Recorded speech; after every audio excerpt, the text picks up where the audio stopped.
The music of Santi White, better known as Santi Gold, is difficult to define. I'm taking no drama, only answer to your honor. While it might defy categories, in a streaming world where tens of thousands of new songs are uploaded every day, her voice and unique sound is a reminder that in our digital world, it is still possible to offer something fresh. I think that artists are kind of like mirrors to culture. And so what we write and what we create is a way that culture can see itself from a different perspective, and a way that we can help move things forward and sort of be bridges to what's next. White has been constructing these bridges since her 2008 breakout, Santo Gold, an album that from its first track to its last offered a steady assault on musical stereotypes and typecast. But the genre-bending album almost didn't happen. I met with the A&R guy and he was like, yeah, this seems confused and it doesn't really make sense and you're all over the place.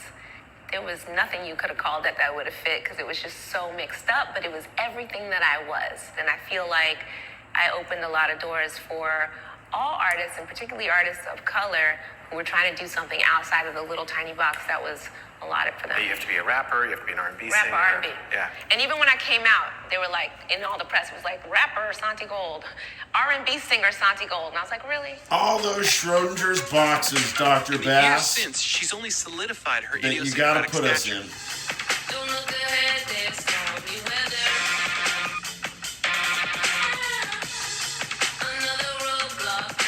But in 2019, White says her creative fire hose started to run dry. I had some songs that I had started, just like little bits of ideas. And I went in my studio and I was like, I'm gonna write some songs. Nothing, just nothing. I had no lyrics, no ideas even of what I was gonna write about. Then the world flipped upside down. Like so many of us during that spring of 2020, White found herself forced to stay still. Holed up at home with her husband and 3 children, she says the change wasn't easy. I was the only one in the house that could cook, only one to deep clean, only one, I wasn't the only one writing books, but we were literally like, 2-year-olds, just turned 2-year-olds. And I just felt like I was drowning in that. She's doing everything. Outside of the house. Black people getting killed day after day, the riots were happening, the protests, wildfires in California. Like, it was just like, it was too much. But slowly, White says she started to find time, returning for small sessions in her backyard studio.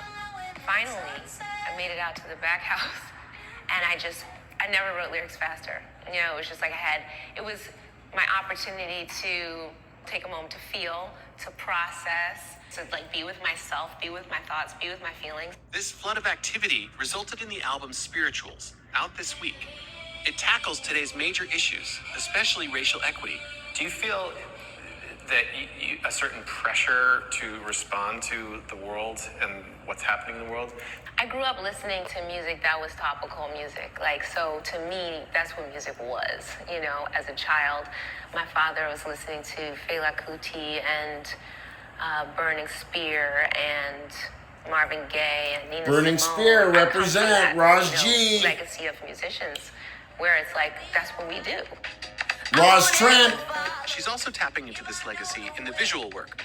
For the video for her song Shake, she recreates one of the most horrific yet iconic scenes in the civil rights movement of the 1960s. I had been just collecting images for this project, and I was just so emotionally impacted by the images of the people, the civil rights protesters getting hosed and pinned against the wall, and so many of them were kids and teenagers and young people. I mean, the song was for me very much about human resilience and about just moving through the challenges, the trauma, the hardship. It was very fitting to just put myself in front of a hose and to try to keep moving through it, because that's what generations of women, generations of black women, generations of black people have had to do. We put ourselves in front of your hoses. World Baldwin and Alan Bass. And experience joy and freedom when there was you hosed us. Around that. Music you continue to hose us. For transcendence and for fighting and moving forward. that's why I make music, you know, so that what the music does for me can do for other people.